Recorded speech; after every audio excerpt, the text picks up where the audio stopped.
cast from the coast. There's no more room in hell. The dead will walk here. They're coming to get you, Barbara. Here's Johnny. She just goes a little mad sometimes. We all go a little mad sometimes. This 6-year-old child with this blank, pale, emotionless face, the blackest eyes, the devil's eyes.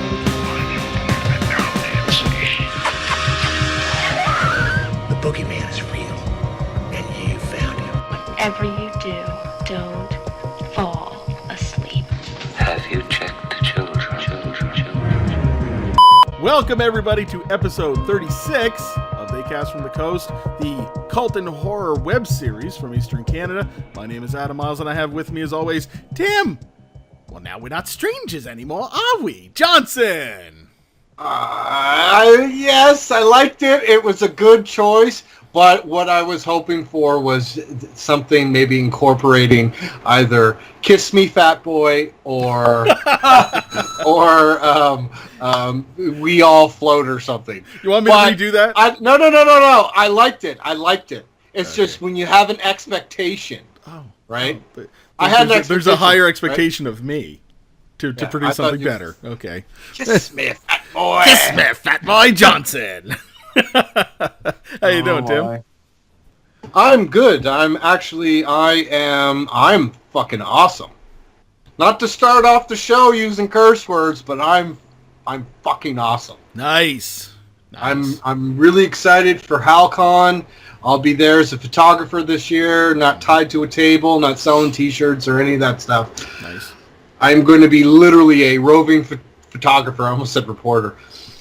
And I got a bunch of photo shoots set up. I'm pretty much booked.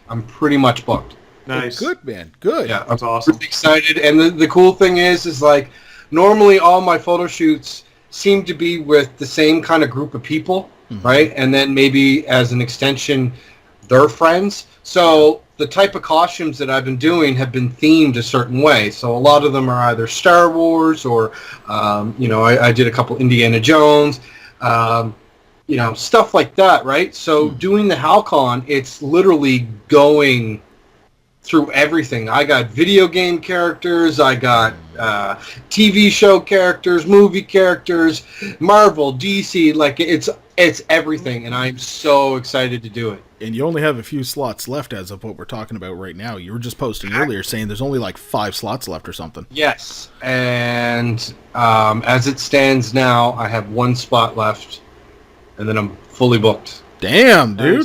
Nice. Good HalCon, for anybody who picked up Tim's services, you will not be disappointed, that's for sure. It's going to be good, man. Can't wait to see it. I enjoy seeing the photos come to life when you do them, so. Oh, Thanks. And so what else have you been up to? I went to go see the movie that we are about to talk about in a couple minutes. I saw it twice. Yep. I saw it once with you, which was, I'm not going to lie, Adam, it was probably one of the best movie-going experiences in the last 10 years, if not a very long time. It was I awesome. have never gone to a movie with such high hopes and high expectations, and I would say 95 of those expectations were fulfilled, and I got to see it with someone that actually appreciates the movie as much as I did. You know what I mean? Oh, yeah. Normally you go on a date, or you go with someone that might not necessarily be a big fan of what you're seeing, and yeah, it was just me and Adam. We something would happen, and we would go look at it at the same time. It was every time. So it was good. It was good. Yeah, it was awesome. That's all good. Besides that, I didn't really do a whole lot. I mean, I've been watching stuff. Anthony and me watched Blade Runner. Ooh. He's never seen it. Blew his little mind. We recently went through all 4 Jurassic Park movies. He's never seen all of them in their entirety, back to back to back. Yep. And that blew his little mind. And the second time I went to go see the movie that we're about to talk about tonight, I brought him to go see it, and the whole time he's watching this movie, he's going, because he watched the original one, right? Mm-hmm. And he's been watching a lot of stuff on YouTube about the in and outs, back, stage scenes and behind the scenes and all that kind of stuff, and so I'm really impressed with like his wealth of knowledge. Like, we could actually get him on the show, and he could talk and keep up with us. That's awesome. That's great. Yeah, because he was telling me, he goes, well, I don't really, I don't understand the, a certain thing, and then he would go and Google it all by himself, and then come back and tell me what the definition. It's cool. It's cool. I totally cultivated another horror fan for our community. That's amazing, man. That's great. Yeah. We're gonna have to do a segment where we because my son Jacob's been into watching a lot of these. I sat down and watched the original miniseries with him. I'm gonna cut you off there. I'm gonna cut you off there. This is my time. I'm talking about my kid. When it gets around the table to you, you can talk about. No, I'm teasing. Oh my God!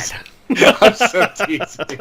The look on your face to the people that are listening.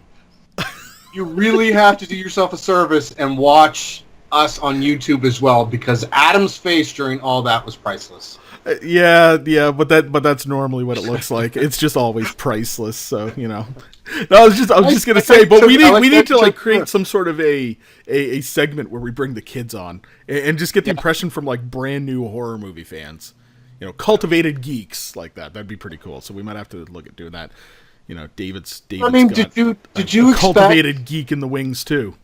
But did you expect to show your kid at this age and have him have an appreciation for these types of movies? I had no idea that he was going to be into horror as much as he is. He can tell me, Anthony, what's your favorite Friday the 13th movie? And he can tell me, plus the reasons why, and why the other ones aren't as good as, what's your favorite Jason? Oh, well, I really like part 6, but part 4, he was kind of the same, but I'm going to have to say my favorite. You know what I mean? Like, he can go through and actually base an opinion of his own. It blows my mind. Yeah. Like, I made that. I'm responsible for that. Yeah. That's awesome. That's cool. I mean, I can't take all the credit. His mom had something to do with it. But. Yeah, she had something to do with it, so... It's good, man. It's good. Well, we're gonna, before we continue our discussion, we got to go around the table. We got to introduce the guy who's been waiting in the wings. The other guy, the other white meat. We have David. The other Miles. The other white meat Miles. Good Lord. How you doing, brother? Yeah, I'm doing good, man. Doing good. I'm still riding a high from the Fabio interview. Fantastic guy. Yep. Had a lot of fun doing that, and haven't done a whole lot this week other than, of course, watch the movie It that we're going to talk about tonight. I mean, I checked it out. You guys went opening night Friday. Right. I checked it out the next night, Saturday, and it was great. I'm looking forward to the discussion tonight for sure. Yeah, I think it's going to be a good one. So, good man. The movie did not disappoint. Other than that, not a whole lot going on here. Just kind of flying under the radar. Yeah, that's fine. Yep. That's fine. I mean, as for not much going on or anything else, I mean, in terms of horror, the big thing that's happened to me this week was this guy right here, which I obtained a... Do you want to know what you should be doing, though? What should I be doing? Just to see what it would look like. You should try this on the break. You should actually take out your shadow box mask and put it on that head. I just might have to do that after the break, everybody will probably see what the Shadowbox. I mean, I don't want to to put you on the spot or anything, No, that's but cool. have you even thought about doing that? I had, but Bullshit. But it was too much work to take it out of the shadow box. too much Tim. work to take it out of the Too much Shadowbox. work. Just hadn't had the opportunity to do that. But yes, our Part 4 Jason mask, which I obtained from Mr. Tyler Adams of Big Sharp Knife Studios. Fantastic work. Met the guy the other night and picked it up. I did a live video on Facebook showing that. And I can't wait to see some other stuff that he's got. And it's going to be a great display piece. So, that's going to be great. Other than that, nothing really horror related. I gotta admit, getting ready for some movies coming up this fall and in a little bit later in the time. I based on a recommendation from you, Tim, I picked up that book Ready Player One, and I've been reading through that like nonstop. Isn't it just like it's entrancing. written? It's written for people of our generation. It is written for the geek culture of our generation. Every so page is having to do with Serenity and Star Wars and Star Trek and Back to the Future and all the Spielberg-esque stuff. And it's just incredible. And there are a lot of horror movie references in there too, because it talks about the Evil Dead and it talks about a whole bunch of other stuff, which is great. So I'm probably about 2/3 of the way done the book.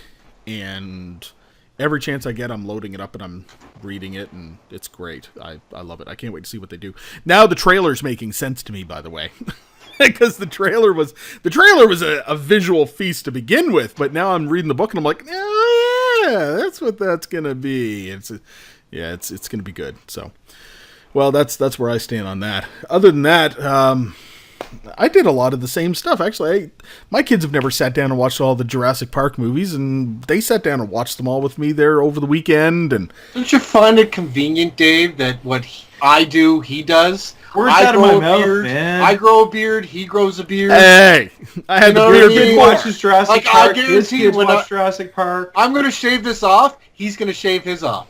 No, He's gonna have an accident with a razor one day. already had the accident with the razors down the sides. That's why this piece is longer. You buggers. Oh man. It's all good. All right, guys. I'm teasing. I know hope you're that. teasing. Hey, Look you know me what? at the camera right now, Adam. Adam, my friend, I am teasing. No, really?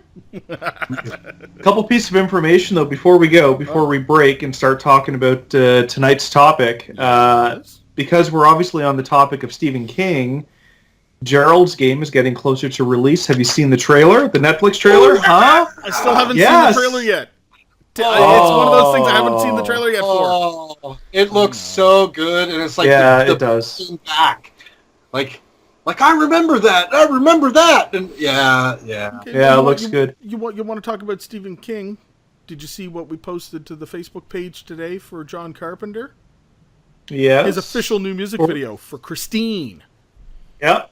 Very well done. Because Yes. that's 30 years to come out.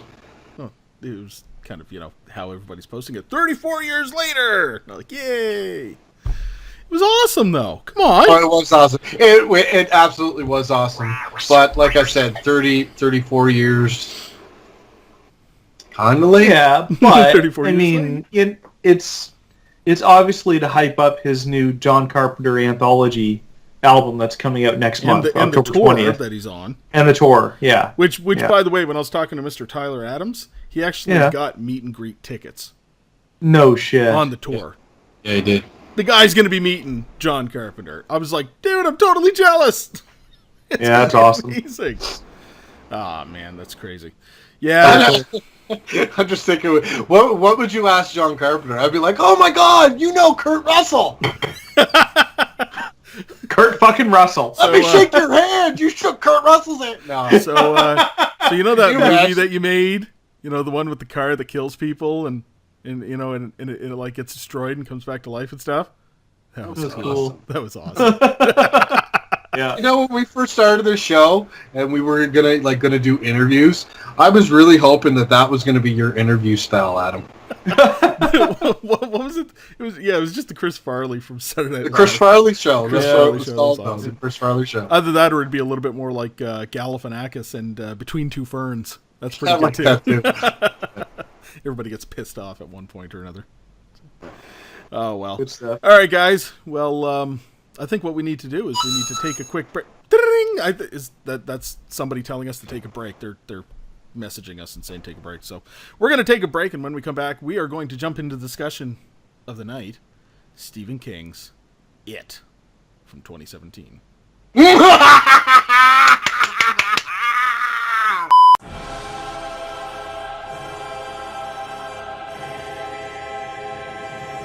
Greetings from Tromaville. I'm Lloyd Kaufman, president of Troma Entertainment and creator of The Toxic Avenger. You know, folks, when we're not making those great movies like Tromeo and Juliet and Return to Nukem I, a.k.a. Volume 2, the Troma team and I like to kick back and listen to They Cast from the Coast. They Cast from the Coast is really the best entertainment, the best education, and the best emotional liberation that Lloyd Kaufman can possibly experience.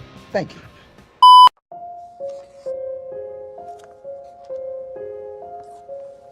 There you go. She's all ready, Captain. Thanks, Billy.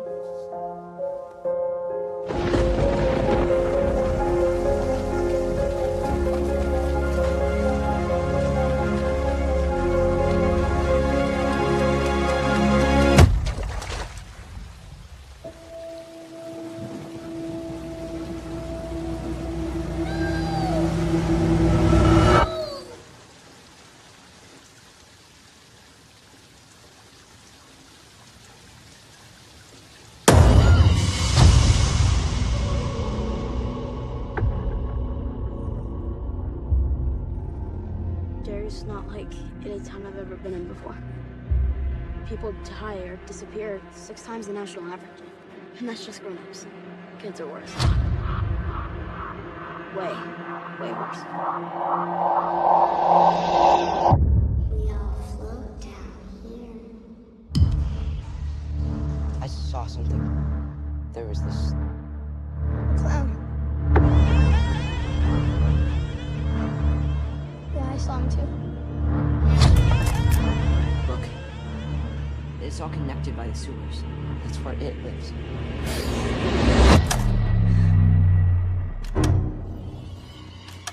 What happened?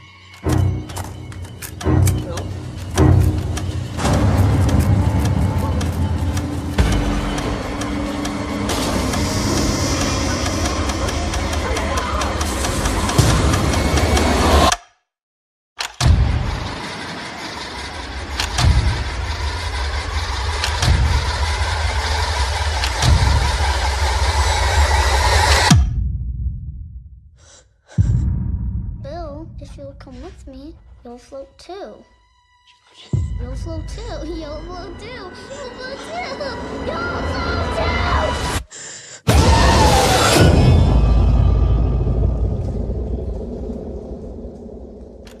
Welcome back, everybody, to our discussion on 2017's It.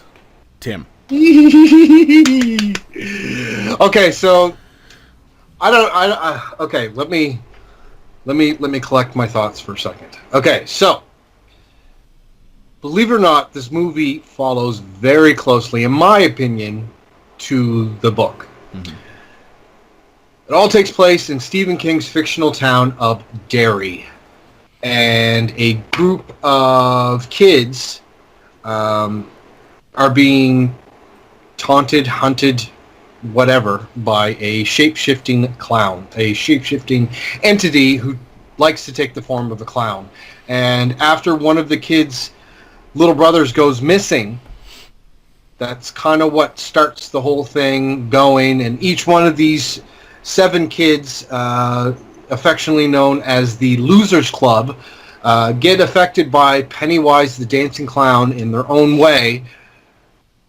And every time he scares one of them, he brings his own, or brings up their own fear, and he uses it against them. And yeah, It. At this point, I mean, that's a great synopsis, because really, It is currently one of the highest grossing movies in the world in theaters right now, as well as potentially rising towards being one of the highest grossing horror movies ever made. Yes. Opening weekend, 121 million alone? I know, and that's like for a horror movie. And not even just a horror movie, a Stephen King horror movie. Now, in my personal opinion, this man has always been kind of the legendary master of horror. Like, we have lots of other guys that contribute to the horror community, the George Romeros, I could go to John Carpenter, everybody. But with Stephen King, there's like the stigma attached to his name. You know what you're getting into when you hear his name. What type of book it's going to be, what kind of movie, TV series, what have you.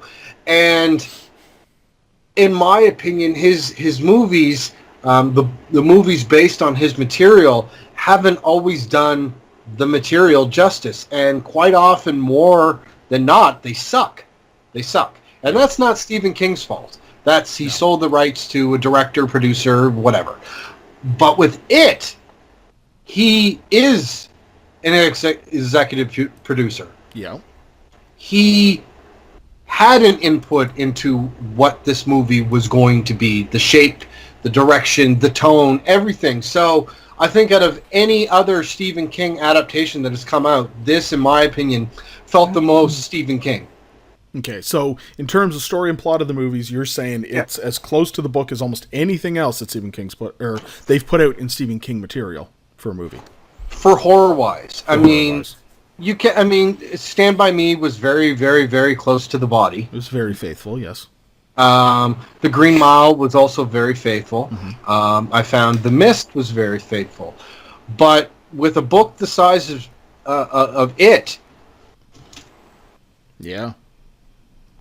It's very easy to fuck it up. And the fact that they took the direction of doing a 2-part movie, because, it's come out recently that it is going to be a sequel. And, we kind of knew that anyway. We knew that anyway going into it. It's focused on the kids. Obviously, they're going to do the adults. Yeah. But, I've never been this excited for a Stephen King movie. Okay, ever. So just really quickly, pick up that book again. Let's see his portrait on the back in this one. Is this the good portrait? Is this the good one? Okay, it's all right. It's all right. I'm just always looking. He's rocking out. He's rocking out. Man. In his hand. That's great. Stephen fucking King. Stephen King rocking it out. Nice. Rocking it out. Nice. Dave, story and plot, buddy. Yeah. So it. Like Tim mentioned, it is the story of the Losers Club, a group of 7 friends, a group of 7 kids who come together and become friends, and they all share the same boogeyman. And this boogeyman manifests himself as either a clown or, in most cases, what that kid is most terrified of. Right off the bat, some of the differences, obviously, from the novel to the movie. The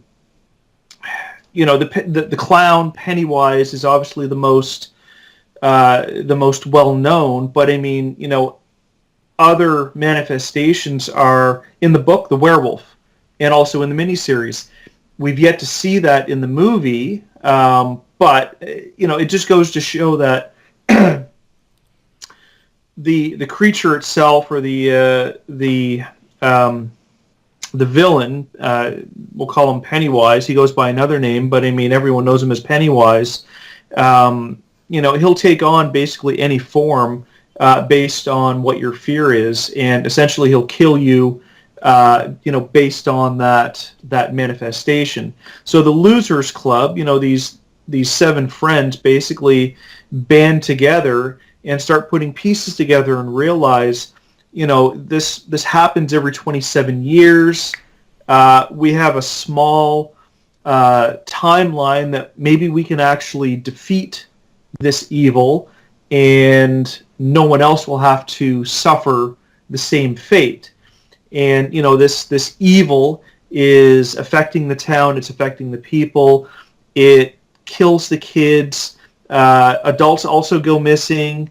So it's a big thing, right? And basically it feeds every 27 years, and their goal is they want to kill it so it doesn't come back again in 27 years and haunt the town and cause damage again. Mm-hmm. And it's a great setup. It's a fantastic story. I mean, even this new movie is compared so much to Stand By Me. It's just the dynamic, I guess, between the kids is really what sets this movie apart, right? And especially in the book. I mean, I have a few grievances with the movie. It's not a bad movie. I love the movie. But I mean, some of the things obviously were character development. That's probably my biggest beef with the movie, is the lack of character development. The backstories on these kids, their interaction, it's so deep. There's so much going on with these kids. I just wish that the movie had elaborated a little bit more on who these kids were, similar to what the miniseries did back in 1990. I think if you were to compare the two, the miniseries, its strong points were the character development on those kids and the adults. And... Sorry. What? The movie is very strong on nailing certain plot points that the miniseries didn't handle or didn't introduce, but I thought it was weaker in the character development. Okay. I agree with you. I do agree with you. But you're also taking a book that is, 1,100 pages, right?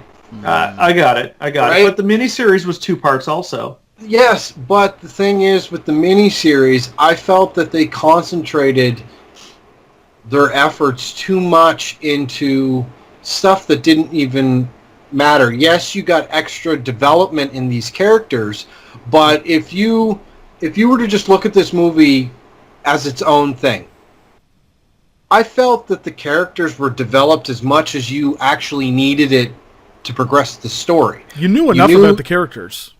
Yeah, I mean, don't get me wrong. More story is always better. But, we're going to see, and I mean, usually, how long is a horror movie? On average? I know. Hour and a half. Right? Minutes. An hour and a half. And this was 2 hours and 15 minutes? Yeah. Yeah, so we kind of did get an extended horror movie. I mean, my gripe was I wanted more Pennywise. You wanted more Pennywise, even though that was pretty much what we got in the book. Exactly, and I even said that when we left the theater. My biggest gripe is not even really a gripe. I wanted to see more of this creature do his thing, and but yeah, no, I'm with Dave. But the thing that I feel is very unfair. You can't compare, and this is what I'm noticing, and I'm not saying that we're doing it here, but what I'm noticing on Facebook and online and all that is people keep comparing the miniseries to the movie, and they're not the same thing. They are far from the same thing. Absolutely. If anything, you should be comparing the new movie to the book, which, and again, I mean, that's yes, I did slightly compare it to the miniseries, whereas but the miniseries had more character development. Now, the movie also changed around some of the backstory, right? Course. I mean, Mike's backstory was in the miniseries. Mike's backstory was pretty much the same, whereas in the movie, the 2017 movie, it's totally different. But at the same time, yeah, you're absolutely right. It was his father that witnessed the black spot going up in flames. Yeah, correct? Yeah. I kind of like that because his parents died anyway in the book. Did they not? It's been long since I read it. I mean, Adam, do you have your grade 3 report handy? I don't have my grade 3 report handy. No? Okay. I think Mike's parents were still alive. Yeah, I'm pretty sure that they were still alive because in the book and in the original miniseries, he had his father's history of dairy information scrapbooks, and he said that he has conversations. His father's always telling him stories. Yeah, because I think his father was the town historian. Yeah, town historian. And Ben kind of took on that role in the movie, as kind of the learning about historian. the history of dairy and stuff like that. Yeah, yes, but at the same time, I mean, it's minor grievances I have. I think overall, I appreciated this new movie. I thought it was very well done.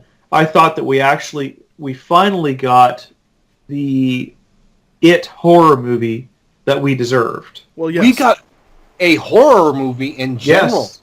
Do you know what this is going to do to horror in general? It's gonna. There's a resurgence that's gonna occur. There's gonna be a spike in interest again. People are gonna look for the next the next movie to bring it all together. Now, I got to say this too. I've gotten into a couple of discussions online about this. I agree entirely, wholeheartedly, guys. We can't compare this movie to the miniseries. And whenever somebody says this is nothing like the original, I'm like, the original what? There was never actually a movie originally made. There was a miniseries for television made. And you can buy the DVD and you can buy the watch DVD part and 1 and 2, and it's like a two. movie. It's like a movie, but it was never intended to be a movie because there were restrictions to what they put on TV, and certain things could be done, certain things couldn't be done. This is our first faithful adaptation as a theatrically released horror movie. Period. You can't compare it to anything but the book. And this could go totally... It could have went wrong because just look what happened with Dark Tower, right? They could have made this movie an hour and a half. Yeah. 90 minutes, and it would have been horrible. It would have been horrible, and they didn't. So this is... I'm still like... So what do you think about focusing solely on the kids for chapter 1? I liked and it. Having you liked it versus the narrative going back and forth? Because I mean, the book goes back and forth. Absolutely. Yes, the book is a narrative-based situation. Yes. Yeah, but I liked that we were witnessing the events unfolding as if it was happening then. Yes. Yeah, and now when we go 27 years later in chapter 2, we're going to see those events for the most part unfold in real time. But they said chapter 2 is going to have flashbacks with the younger kids from chapter 1, which is great. And thank you for calling it chapter 2 and not a sequel. Because that's one thing that's been driving me nuts for the last few days, is people calling it a sequel, and we're going to get Pennywise's origin, and I'm like, for the love of God, like, have you not read the book? Getting chapter 2 of the story. Yeah, it's not a part 2. It's not a sequel. It's one movie cut into 2 halves. Exactly. Even though they didn't make part 2, like, the chapter 2 yet, but... Yeah. Not a sequel, guys. Not a sequel. It's already planned. It's already in development. It's already going. It's already written. It's already one story. It's already one story. That's right. Now, develop to the screen, though, Dave. Develop to the screen. I know. Still have to do the script. Now, still not a sequel. Let's just take a minute here and talk about the kids for a minute, guys, because you guys were, I like the fact, and we just talked about this once again. You brought this up. I like the fact that they focused on the kids solely, and the next chapter is going to be. The kind of re-bringing together of the Losers Club based on the promise and Pennywise coming back. I thought How great were these kids, though? These kids were amazing. I thought that these kids were absolutely fantastic. Beverly Marsh blew it out of the water. Really? I adored her. I thought she was adorable. She was amazing. Yeah, and the acting ability of the whole cast was fantastic. But who stole it from me? Everybody says Richie, right? And Richie was good. Great. He didn't steal it from me, though. Eddie. I fucking loved Eddie. The kid who played Eddie was good. Yes. Yeah. And do you want to know what? Yeah. I almost think that when Dave was a kid, he looked like Eddie. Oh, my God. Because the whole time I'm watching it, I'm going, is that little Dave? Oh my God! And very, very, very, what's the word that I'm looking for? He's very sensitive to things like, you're basically walking and shit and piss. Oh my God. Am I far off, Adam? I mean, you witnessed it firsthand. Am I that far off into assuming that? Yeah, Adam. Yeah, you're far off, Tim. He wasn't exactly like that. Give him some But credit. anyways, all jokes aside, I thought the whole the little kid that played Georgie, I have never, ever felt bad for anyone in a horror movie until I saw that scene. Seriously. Yeah. Which one? The opening scene or the ending scene? No, the opening. Oh, the ending. Oh my God. It broke my little heart, man. I know. Yeah. I just want to go home. It sucked, but that opening scene, like, they didn't even show that in the miniseries, right? Like, they just literally showed Tim Curry Yeah, growing up. Yeah. This I was not, and me and Adam, and then the wonderful scene of, the arm coming in and grabbing him. I was like, what? Man. But again, I mean, and I'll play devil's advocate here. Why change it, right? Because the original story was, he pulled his arm off, and the neighbor had run out and basically found Georgie. In the movie, Georgie was still missing. It was the mystery of where's he gone, right? I mean, what happened to him? Whereas in the original story, Pennywise ripped his arm off and he bled to death out on the street in the rain. Yeah. So, but I understand this change because it gave Georgie being missing was Bill's catalyst to go to the because he's looking for his missing brother, right? Oh, he's in the Barrens, and everybody's telling him that no, Georgie's dead, give it up, and But that's another thing is the lack of the Barrens, and I mean the whole thing about building the dam and flooding the Barrens, and like the Barrens were mentioned maybe twice in the whole movie in 2 hours, but it was such a pivotal part of the story. Yeah, they focused more on the house on Neibolt Street. But that's kind of good. But how awesome was that house on Neibolt Street? But that's what I'm saying, because it wasn't in the miniseries, but they did in this one. The Neibolt, you give and you take a little bit, right? I know. What was more important to you, the scenes with the Barrens or Neibolt Street? Actually getting that, I think it was Neibolt Street. Absolutely. Look, Neibolt Street, awesome. We got the leper. Yeah. It was awesome. I guess, and it wasn't the mummy clown this time. It was it was the leper. Yeah, exactly. I guess I'm just such a fan of the story, and I loved the character development. I get it. You can't put everything in the movie. You can't include everything. We're getting chapter 2. You know what I mean? No, so I know. They might come back to something like that with some exactly, right? And that's what I was going to say. They might come back, like some of the flashbacks that they're talking about. I'm hoping they'll have flashbacks on some of this stuff, like the Barrens. More of a focus on jumping in time in this movie too. Yeah. There were time periods where we jump. Well, and another thing, like I found that they did do tribute with minor things, but I'm hoping that in the next, Pennywise did look at Richie and said beep beep Richie, which was cool. But exactly but it was almost like that was just kind of a fan service nod to fans of the original, fans of the book, you know what I mean? Because everybody in this, when Richie was going, shut the fuck up, Richie. Yeah. Funny too, right? He was the only one that said beep beep Richie. Everybody else said shut the fuck up. Yeah, so I kind of like that. That at least it was said. Another thing that bugged me was they could have put Bill's little mantra that he always says a little bit more prominent in the movie. Yeah, hitting his fist against the post. Like it was brought up at an awkward point, I found. Yeah, and still he insists and he sees no ghosts. Yeah, or something like that. Yeah. I wish that was in it more. I wish Bill's bike, Silver. Yeah. Was in it. I mean, it was, but just the importance. There was no real hi-oh Silver away moment. Well, and I think a lot of it is because they changed the timeline. Yeah. So there's two things here, right? Is that when the original book was written and the children part of the novel was based in, what was it, 1958? 58, 56. Yeah, something like that, 56, 58. The bike was named Silver, obviously with reference to the Lone Ranger, which was big at the time. I mean, it's a product of its era. Yeah. That's what I'm getting at, right? But I think this bike might actually be named after Silver Bullet. Well, maybe because that came out, 88, 87? Could be a good way to reference it. Yeah, that's a great idea, Tim. Right now. That's amazing, because that would work, because I'm sitting there thinking it doesn't make any sense, because these kids would have no idea about the Lone Ranger, you know what I mean, in the late 80s. They would, but I mean, we knew what the Lone Ranger was in the late 80s. I know, but I mean, I can't imagine these kids in the late 80s. Like that? Yeah, that's very true. And the same thing, like with the paper boat. Yeah.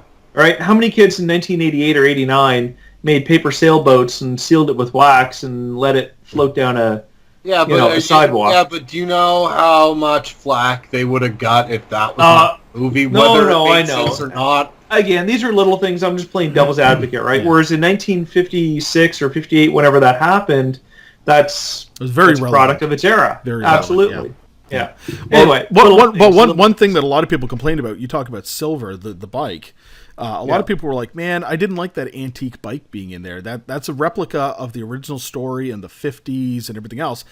And then literally the first person that commented on that post when I seen that said, yeah, you know what? I grew up with like 3 other guys that couldn't afford bikes when they were young. So they got like their hand-me-downs from their parents when their parents were kids and shit like that. Yeah. And you notice that he was the only one that had a bike that was out of age. Yeah. Yeah. So, it's very possible that that's the kind of story that'll come out, right? Like, they only had so much money, and his mother was teaching piano and so, you know what I mean? And it was just interesting. But, keeping certain things the way that they were, when it comes to the effects and the gore, I loved the effects in this movie. I didn't think that the CGI was too overdone. Even, it's prominent. There was a couple parts that I think, you know what? They probably did CG because it was just easier. But I think as, the horror movie that's going to bring horror fans back. Yeah. I think that they could have used a little more practical effects. Like, take the scene with Pennywise in the sewer bites off Georgie's arm. Yeah, with the multi-layers of teeth.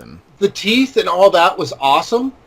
But the part where he bites down and his eyes go like that and, like, he rips it off, it kind of looked a little CGI-ish too much. That's fair enough. You could also say the same thing as to when he's got Stan on the ground and he's got Stan's head in his mouth. It was the same thing, but it was like kind of like an extension, like his jaws and gums were out of his face. And this is kind of the same thing.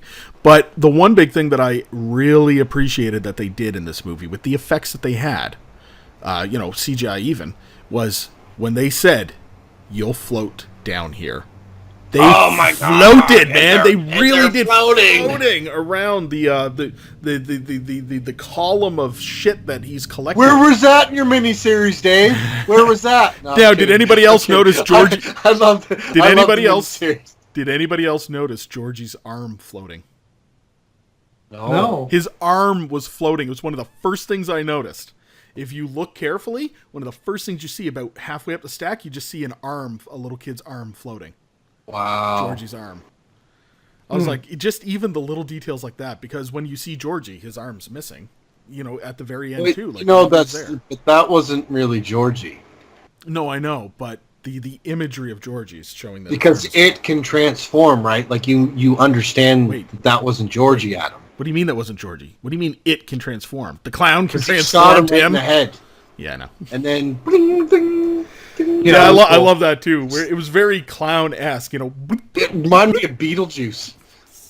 I'll tell you what was creepy was when Bill went down the basement and followed Georgie down there, and it's the scene from the trailer where he's saying, "You'll float too, you'll float too," and he kept repeating it over and over again. But the one thing they didn't show you in the trailer was his face starting to melt. Yeah. And going all grotesque and it was creepy as hell. Yeah. And then when Pennywise pops up a little more out of the water, and starts saying it too. Yes, it was like he was making him say it. But my favorite part of that scene was when Bill was running upstairs and Pennywise falls to the bottom of the stairs and he's looking, and all of a sudden his eyes roll back and he just slides off camera. I was like, that's too cool, man. Okay, so. All right. Now I have somewhat of a theory, and I thought of this the night of. And Adam, do you remember what I said to you when we left the theater? I do remember what you said to me, but you need to tell everybody else this because I remember this. Now, we'll get into this, and then we'll talk about the overall rating of the movie because, we don't want to spoil too much more for people. No. Go ahead. So one of the things that I noticed was specifically when he was looking at the kids. Mm-hmm. At first, this is what kind of started me down this rabbit hole. Yeah. Didn't you find it an odd choice that everything else was moving around him, but his head was center, straight on, and he was always straight at the camera. Yep. Right. when he jumps off to get Richie, he's straight at the camera. When he's, when there's he's dancing in the pit. Oh, yeah, and he's looking straight at the camera. And I found that odd. And I was like, I feel like he's looking at me. And then there was another scene. There was a couple of them, and it's the second time I went back, I verified. Okay, so there's a scene with Ben in the library, and he's looking through the book. Yep. Right? And, at the end of this scene, it shows the red balloon go, and he turns around and sees it, right? Mm-hmm. But when he first notices about the tree and the kid's head up in the tree, yep. If you notice the librarian in the back, she's out of focus, and she's staring right at the camera, smiling. Nice. Okay? Yeah. Yeah. Next time you watch it, Dave, I see you looking, but next time you watch it, you'll see the librarian over Ben's shoulder, like, in the back, and she's literally... staring right at you. It's you. Pennywise, right? It's obviously Pennywise. Yeah. Yeah. So, in another scene, there is... he pops up out of the bushes, and he's got, like, a severed arm. Mm-hmm.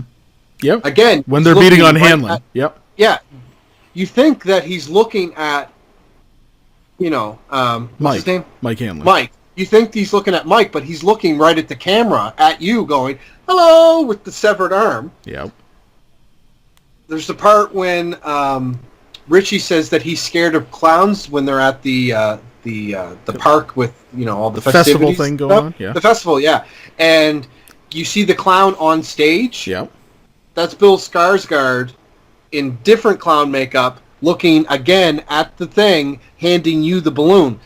The point I'm trying to make is it's almost as if, and if I'm right, it's adding an extra level of creepiness to this movie, but it's almost as if Pennywise acknowledges you, the viewer, as someone that he's trying to scare, because a lot of these things, particularly like the Ben moment, yep. That wasn't for Ben. That was for you, the viewer, to be scared of. To give an example. Okay. I have a short PowerPoint presentation. No, I'm kidding. Okay. So, we got this very familiar picture of Pennywise. Yep. Right? And this is from the scene Georgie in the water. Yes. The thing that I found funny was when you go like this, he's looking up at Georgie. Right? Yeah. He's speaking a dialogue, all that kind of stuff. But if you cover the other eye, he's looking right at the camera. He's looking at you, acknowledging.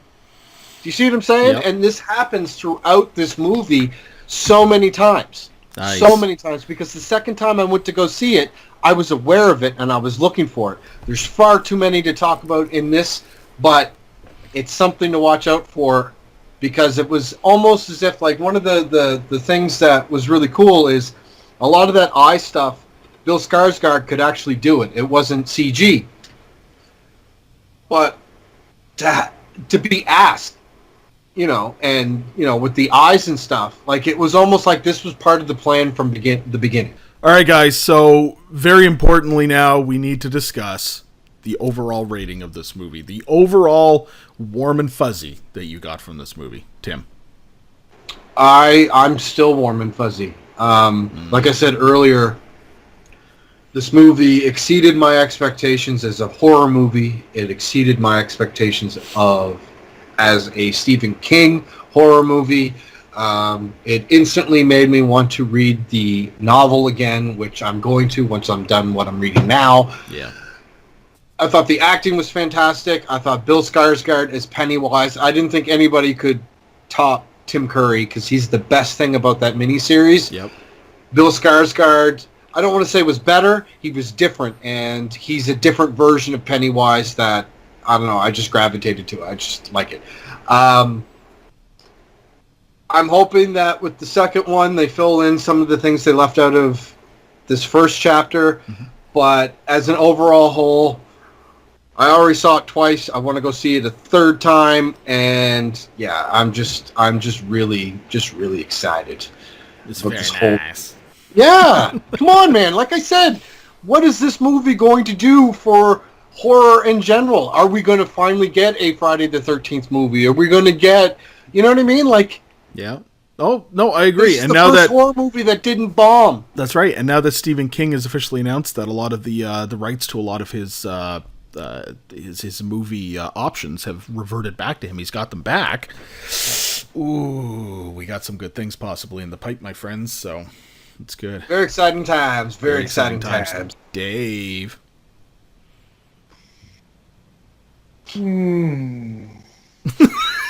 What the hell was that? Dave, just tell us what you thought about the movie, man. Well, exciting times indeed. Regardless of whether you liked it or not, it completely crushed the box office. Mm-hmm. Yay! Woo. And I think horror fans are going to be in for a huge, huge treat over the next few years. I mean, hopefully a year from now we're going to see It Chapter 2, and over the next probably 12 to 18 months, I think we're going to get flooded pretty quick with, I'm hoping, high quality, big budget theatrical horror releases. That's my hope. Back to It, Chapter 1, as they call it, at the end of the first movie. Yep. Interestingly, because I noticed that they didn't put the title at the beginning of the movie, and I'm like, okay. But of course, at the end, It, Chapter 1, makes sense. Overall, I think the movie was very well done. Certainly, I had a few issues with it, but again, they were minor because I knew who these characters were. I mean, I've read the story, fan of the miniseries. I knew their backstories. I knew who they were, so I was less affected. I just feel bad for some of the other people in the audience that may not have the entire backstory of these characters, and probably, to them might have seemed one-dimensional. That being said, I thought the movie was very well done. I thought it reintroduced a lot of the plot points and items from the book that were absent in the miniseries. Tim, I think you mentioned this earlier, or Adam, one of you guys, it's a bit of a trade-off. Yeah, we might not have gotten certain things that might have existed in the book in the miniseries, but yet we got other things, that did. What's that? Like the house on Nebolt, the Black House. Yeah, exactly. Yeah.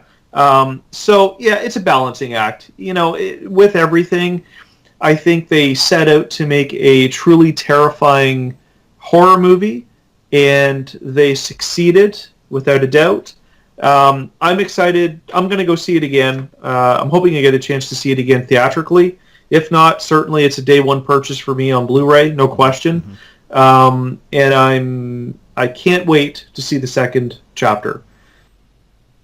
Very nice. Yep. No, well said. Very, very, very nice. Very nice. Well said. So I'm in the same boat as you guys.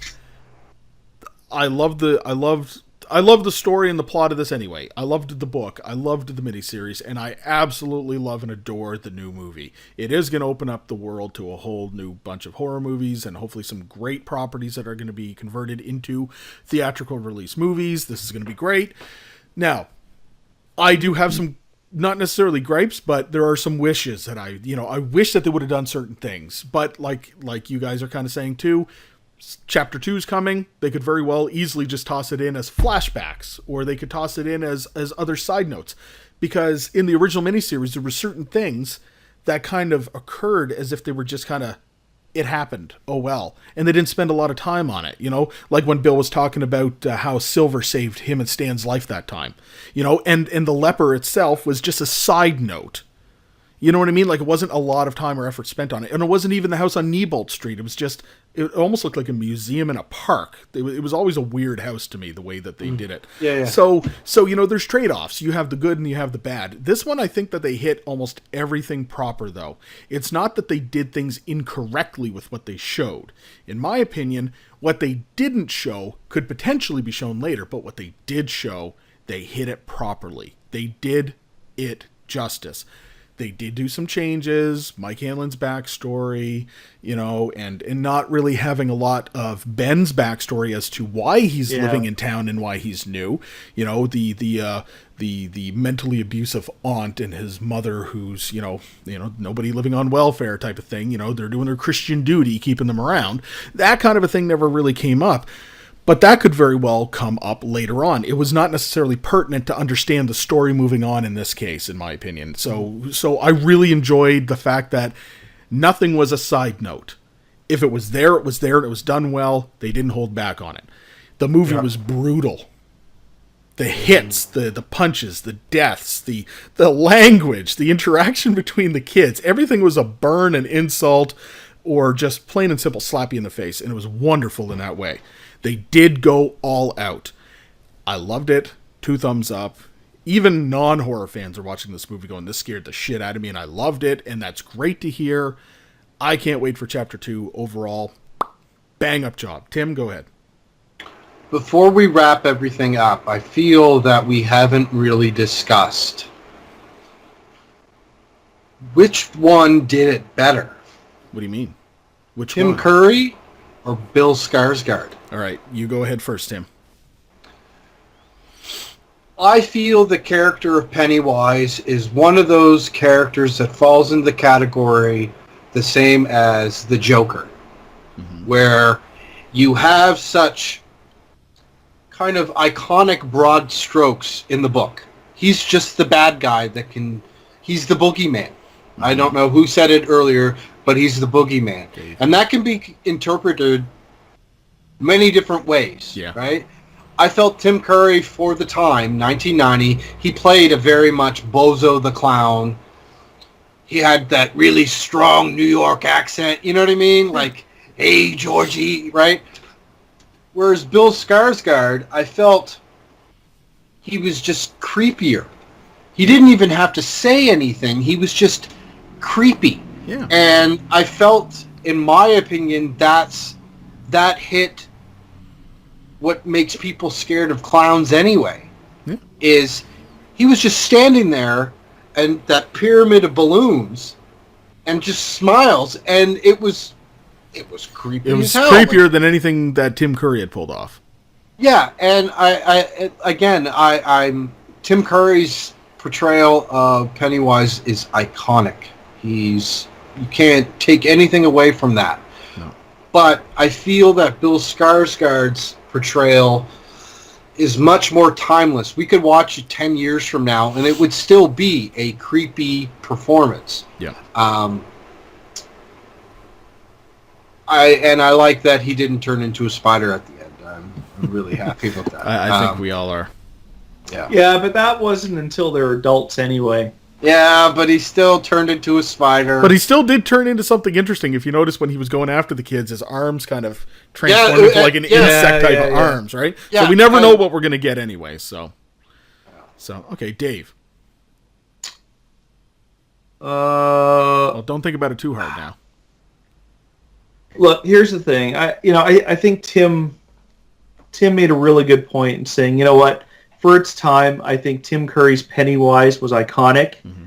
It really was. I mean, when you think Pennywise, you think It 1990 miniseries, Tim Curry as Pennywise. He was Pennywise. Bill Skarsgård had a very difficult task. Mm-hmm. Yeah, I mean, it certainly could have went south in a hurry. And I know leading up to it, even with some of the teaser trailers, the big thing on at least our minds when we discussed it was, what's he going to sound like? Mm-hmm. Right? What is Pennywise going to sound like when he talks? Yep. Bill Skarsgård did not disappoint. I think he has created a new version of Pennywise for the ages. Something that will. I think it's iconic enough. It will be able to sit beside Pennywise's or Tim Curry's Pennywise. Mm-hmm. They'll be able to sit next to each other on the shelf and go, this was adaptation 1 and this was adaptation 2. Do you want to know what it's like? Do you want to know what it's like? It's Jack Nicholson playing Joker. Yes. And then Heath Ledger playing Joker. Yes. That's exactly the point that I was going to try to make. Yeah, they all have their. It's like Lou Ferrigno is the Hulk and the Hulk nowadays, which is being portrayed really well. You have Joker as Jack Nicholson as Joker or Cesar Romero, and nowadays you have Heath Ledger, who had an iconic portrayal of it too, and it was darker, deeper, dingier, grungier. you know, and it fit, people gravitated to that, and that's what we get with Laughing Pennywise. at Richie Eddie when he broke his arm. Do you remember that? Oh yeah, and when he was having his asthma attack, and he's ooh, and he's like, you know, so mocking. Good. It was amazing. So good. And again, what people need to remember is they did not remake the miniseries. Nope. No, Bill Skarsgård is not remaking Pennywise. No. This is an adaptation of the novel. Same as the miniseries was an adaptation of the novel. This is just simply a different take on the source material. And we've had this discussion in previous podcasts. Yes. And I think you have to appreciate that. By no means was Tim Curry's portrayal worse or better. It's just different. That's all. I got another question for you. All right. Dave, if you were to go read your little novel right behind you, what Pennywise is going to be in your head? When you're reading those words, what Pennywise is it going to be? Is it going to be Dave's made-up Pennywise? Is it going to be Tim Curry? Is it going to be Bill Skarsgård? I'll be flat out honest. After I saw the movie Saturday night, I grabbed this off the shelf because I haven't read it in many, many years, and I literally started rereading, you know, the first part, the flood, and talk, you know, Georgie with his boat and everything, and son of a bitch, when Pennywise is talking to Georgie, I'm seeing Bill Skarsgård because it's seriously, it's almost word for word. Yeah. Versus Tim Curry's exact scene. Yeah. The 2017 version is almost word for word because it talks about the circus blowing into town. I'm like, so as soon as I read that, I'm immediately Bill Skarsgård, Pennywise. All right, so it is what it is. Yes, I'm in the same boat as you guys. Skarsgård nailed it for me. I love Tim Curry. I love Tim Curry as an actor and all of his roles, right down to Clue and Legend and everything. Home Alone 2! Yeah, Home Alone 2. It's all amazing. Love that. Amazing stuff. And he is an iconic actor, and his portrayal will go down in history as what really got people fearing clowns. But it was a different clown. It was a different take on it. I prefer Skarsgård for this, but that's never going to detract away from my love for what Tim Curry did. He'll always be Pennywise and Frankenfurter said, and Adam. Everything. So, you know Beautifully what? said. I can't wait to see more. So, all right, guys, we got to wrap this up, and it's time that we let everybody go. So, until next time, Dave. Have a good night. Have a good night. Tim. Oh, it's my go? I Yeah, get to say Tim. Oh, say it again. Clap me in again. Go ahead. Okay. Until next time, everybody. Tim. Stay spooky, everybody. Oh, that's so anticlimactic. I know. I did it on purpose. All right. See you next time, everybody. And we'll... They all float down yes, here. They all float down here, everybody. All right. Take it easy. Where's yours, Adam? Where's yours? Nowhere, Tim. Hey, everybody. Thanks for tuning in this week to They Cast from the Coast. We hope you enjoyed the topic and the discussion that we've had tonight.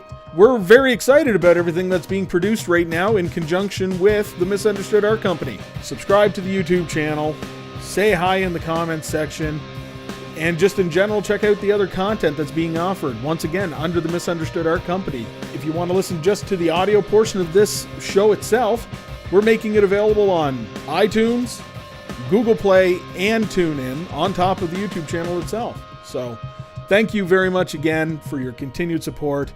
Check out the rest of the Misunderstood Art Company's offerings. Might even see some familiar faces. And until next time, take it easy.